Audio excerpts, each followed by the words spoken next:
Okay, so this playlist जो आप access कर सकते हो फ्रॉम दिस चैनल इटसेल्फ, इसमें हम लोग बी पैक जो डेवलपमेंट एडमिनिस्ट्रेशन है उसके बारे में देखने वाले हैं.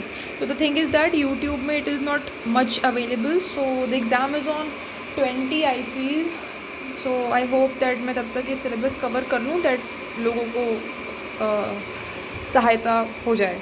तो सबसे पहले इंट्रोडक्शन देख लेते हैं कोर्स का. वाई मैंने इंट्रोडक्टरी पार्ट में ये पार्ट डाला है क्योंकि सर्टेन मैंने पॉइंट्स निकाले हैं, 9 पॉइंट्स हैं और इन्हीं पॉइंट्स से मोस्ट रिलेटेडली क्वेश्चंस आएंगे. इसके बाहर कुछ नहीं जाएगा. यदि कुछ बाहर जाता भी है तो 20 नंबर के 2 से 3 क्वेश्चंस तो 100% इससे आएंगे. फर्दर आपको ऑप्शन मिलते हैं तो आप आराम से कर लोगे. सो कोर्स में हमने क्या देखना है, सबसे पहले we are going to understand from this introduction के पार्ट से मैं आपको बता रही हूँ डेवलपमेंट एज अ कॉन्सेप्ट और development administration as a concept. दो चीज़ों को अलग से देखेंगे, मीनिंग देखेंगे दोनों के, और देन ऑब्जेक्टिव्स देखेंगे हम डेवलपमेंट एडमिनिस्ट्रेशन का, फीचर्स देखेंगे, स्कोप देखेंगे. एंड दिस इम्पॉर्टेंट थिंग ये क्वेश्चन में आ सकता है, डिस्टिंग्विश या डिफरेंस जो हम देखेंगे ट्रेडिशनल पब्लिक एडमिनिस्ट्रेशन और डेवलपमेंट एडमिनिस्ट्रेशन के बीच में. फिर हम ट्रेंड देखेंगे कि कैसे डेवलपमेंट एडमिनिस्ट्रेशन जो है अगर वो यहाँ से ओरिजिन हुआ है तो वो यहाँ ऐसे उसकी जुरिस्डिक्शन जो है, उसका स्कोप जो है वो कैसे वाइड स्प्रेड हुआ है.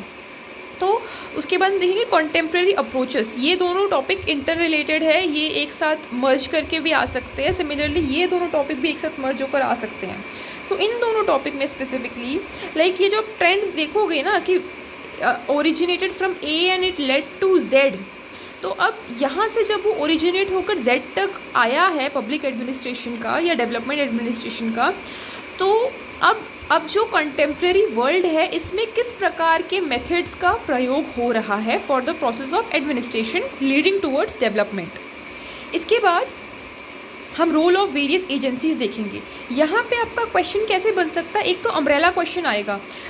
यहाँ पे आप पॉइंट देखें तो थर्ड ब्लॉक में आप पढ़ने वाले हैं रोल ऑफ वेरियस एजेंसीज, जिसमें पॉलिटिकल ऑर्गेनाइजेशन एक एजेंसी है, पार्टीज एजेंसी है, नीति आयोग एजेंसी है, finance commission, local bodies, voluntary association, non profit societies या ट्रस्ट जैसे कि कोऑपरेटिव्स हो गए, नेबरहुड एसोसिएशंस हो गई, पीपल ऑर्गेनाइजेशन हो गया.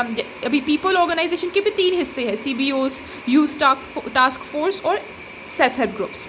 तो आपका सवाल ऐसा आ सकता है, या तो आपको पूछ लेगा कि जो वेरियस एजेंसीज़ हैं उनका क्या रोल है पूरा एग्जैक्टली 20 नंबर में बता दो, या तो आपको पूछेगा कि नीति आयोग, सिर्फ नीति आयोग का बता दो, या फिर पूछेगा SHG जो है उसकी बता दो. मतलब एक एक करके पूछ सकता है या पूरा एक साथ पूछ सकता है.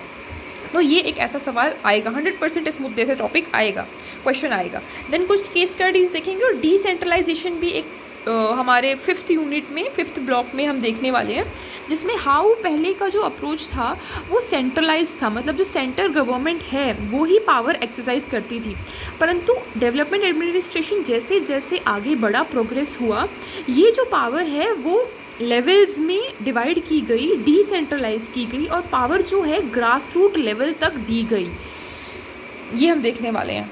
इसके बाद यहाँ से आप देखिए ये 7th और 8th पॉइंट भी इंटर रिलेटेड है कि ऐसे डिसेंट्रलाइजेशन तो हो रहा है, ग्रास रूट लेवल तक पावर प्रोवाइड की जा रही है, परंतु उस प्रोसेस में भी कुछ प्रकार के इश्यूज़ जो हैं वो हमारे डेवलपमेंट एडमिनिस्ट्रेशन को फेस करने पड़ते हैं.